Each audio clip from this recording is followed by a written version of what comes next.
ప్రతి ఒక్కరు 5, 10 గుర్తారు. నేను 15 గుర్చి ఆ పిల్ల మనసులో ప్రేమ పొందుదాం అనుకుంటే ఆ హోటల్ ఆయన కొడుకు 200 గుర్చి పారేశాడే.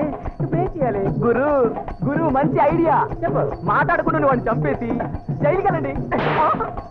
ఏరా, నేను జైలుకి వెళితే కమ్మర పని నువ్వు చేద్దామనా? చంపేస్తాను నిన్ను.